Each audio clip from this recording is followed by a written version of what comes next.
Hello manga bookshelf readers, I'm Melinda Beasi, and this is my week in manga.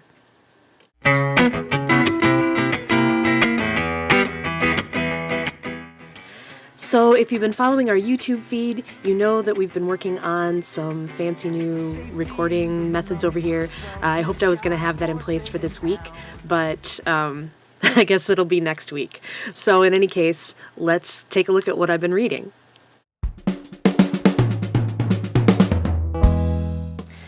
First up, I've been catching up on a shoujo fantasy series, Dawn of the Arcana, by Ray Toma.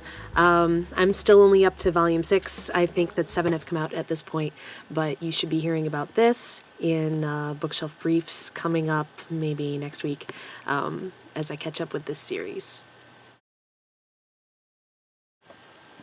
Another major read for me this week was Moto Hagio's Heart of Thomas, which you probably already have seen, the VL Bookrack discussion with Michelle. It went up yesterday.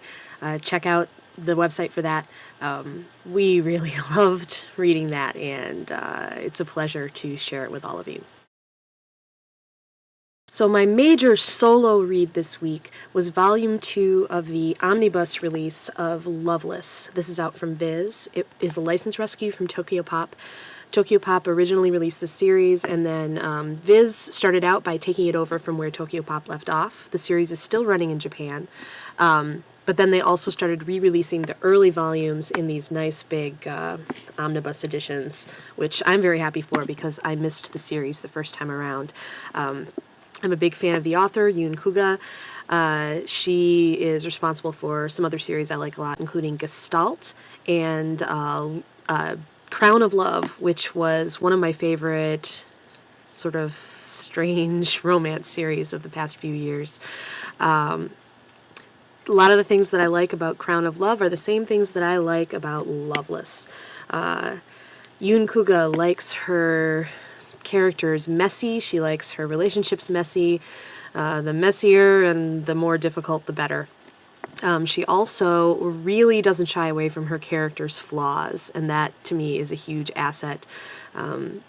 She clearly believes that people's flaws are the most interesting things about them, and since I kind of agree, I think that that's a lot of why I love her writing so much.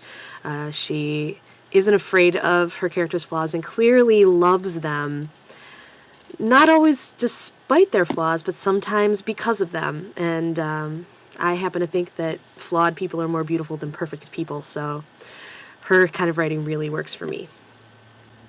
So, Loveless is a fantasy series. It takes place in a world that is pretty much like modern day Japan. The major differences are, first of all, everybody in the society is born with cat ears and tails, and these only disappear when the person becomes an adult, which in this world means they lose their virginity.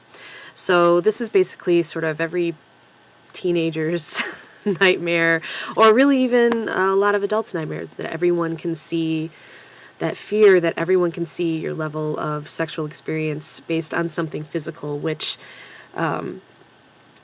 we know is incorrect, we know is wrong, and yet it's one of those fears that a lot of people still instinctively cling to, that somehow people can tell just by looking. So Yun Kouga kind of attacks that head on by, first of all, maintaining the lie. Yes, everyone can totally see.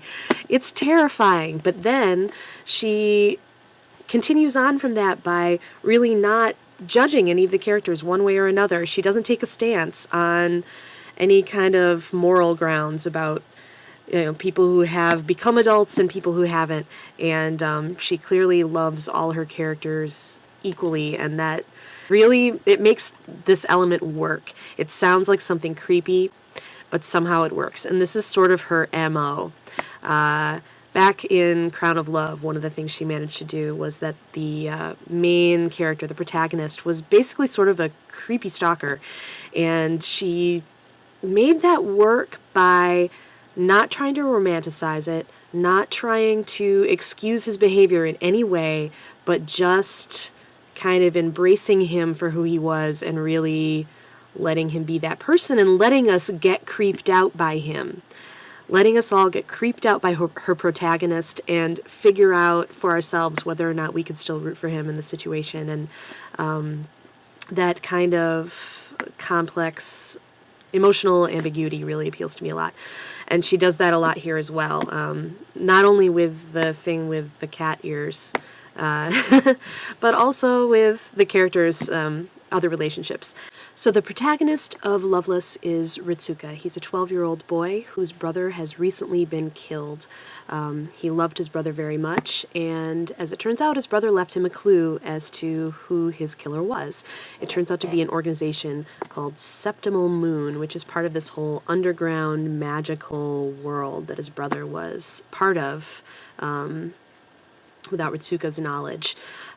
These people fight in teams, made up of a fighter and a sacrifice. The fighter uses spells, just all words, that manifest themselves as physical bonds on the opponent. So the object is to immobilize your opponent, and when one party has become completely immobilized, that's when the fight is over and someone has won. The sacrifice takes all the damage for the team from the beginning of the fight, and it's when the sacrifice can no longer take anymore that eventually the team may become immobilized. Which makes the sacrifice sound like kind of a crappy job, but actually the sacrifice is the person running the fight. The sacrifice gives orders, and the fighter is basically the sacrifice's tool in the fight. Just taking those orders and acting them out. So the way that Ritsuka discovers this is that a college student named Sobi turns up. He's an adult. We all know what that means. But he turns up basically professing his devotion to Ritsuka and demanding for Ritsuka to dominate him. There are definitely sexual overtones to this, which we'll get to in a second. Sobi was Ritsuka's brother's fighter, and he has basically bequeathed his fighter to his younger brother, who, as it turns out, is also a sacrifice. The way that Yun Kouga manages to make this work, manages to make this really questionable, age-inappropriate relationship with definitely sexual overtones, nothing major at this point, but it's definitely... that sense is there, is by giving the 12-year-old, the younger party in this relationship, all the power. The 12-year-old gives orders, and the grown-up acts them out. So far, Ritsuka hasn't given a lot of orders. He's not very comfortable with that, but he has given one, and he gives it in this volume, which is to order Sobi never to lie to him. And he even specifies that omitting the truth counts as a lie, which is a pretty interesting thing for a 12-year-old to latch onto at this point. Also, a few years back, Ritsuka completely lost his memories. He doesn't remember anything about the boy that he was at all. This is a really big deal at home. His mother is distraught about the loss of the original Ritsuka and is constantly looking at him, analyzing him, trying to see evidence of the real Ritsuka in this person now, who she has for a son, and it's incredibly painful. She's very abusive with him when he betrays who she thinks Ritsuka is supposed to be, and it's really horrible. And if you need any more proof about how different his life is from his older brother, the sacrifices all have code names, and his brother's was Beloved, and Ritsuka's code name is Loveless, the title of the series, Loveless. That really tells you a lot, like pretty much everything you need to know about poor Ritsuka. Anyway, in Volume 2, things are heating up. There have been a couple of fighter teams known as Zeros, who supposedly can feel no pain, who have come after Ritsuka and Sobi, and the second pair of these have their main arc in this. It's two girls. Who they work for is a pretty creepy lady, and she doesn't really care about the bonds between her fighting teams at all. She makes it clear that she'll easily toss one away if suddenly it's not working that much anymore. And as it turns out, over the course of this story, one of the two girls has started to feel pain, and she's been hiding it. And it's very touching, and there's a point where the two of them they're bonded, and clearly the bonds, a lot of the bonds that we see are love, like real love, romantic love, sexual love.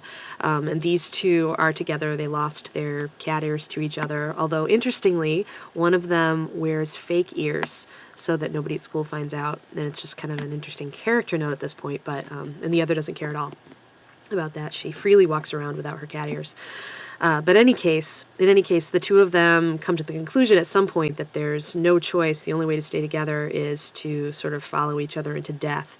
And all of a sudden you think, oh no, it's going to be another lesbian suicide story. Like, seriously, in this day and age, this is what we still have.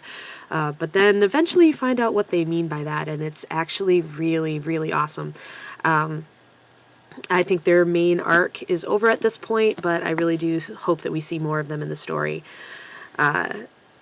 I really, really like Loveless. In case you haven't figured this out, I really, really like Yun Kouga, the way that she works with her characters, the way that she manages to love them no matter what, the way that she manages to make me love them by making them all incredibly, incredibly interesting. That's the thing about Yun Kouga. Her characters are always, always interesting. Interesting people. You care what happens to them. You care what they care about. You care if they get what they want.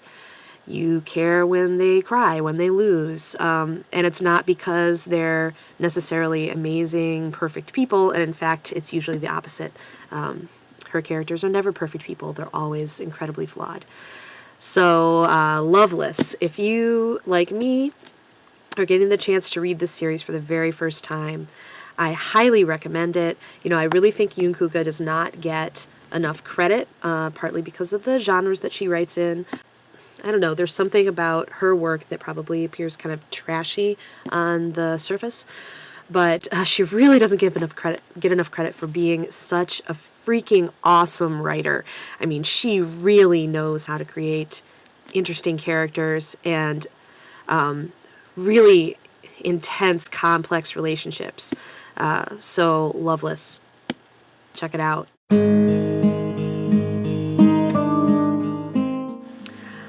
Next on deck for me is Volume 4 of The Flowers of Evil from Vertical. I love the first 3 volumes of this series. It's a tale of teenage sexuality, I guess, is the easiest way to put it. My understanding is that it gets pretty dark in this volume, which is no surprise given where it's come to this point, and I'm definitely looking forward to seeing where that goes. And finally, back to VIZ again. I have volume 21 of Claymore. I'm really looking forward to catching up with this series. It's definitely a favorite. Strong female fighters, complex universe, complicated relationships. What more could I ask for? It's a shonen series, and it's one of my favorites, so looking forward to reading that. Thank you for joining me for another week in manga, and I hope to see you again next week.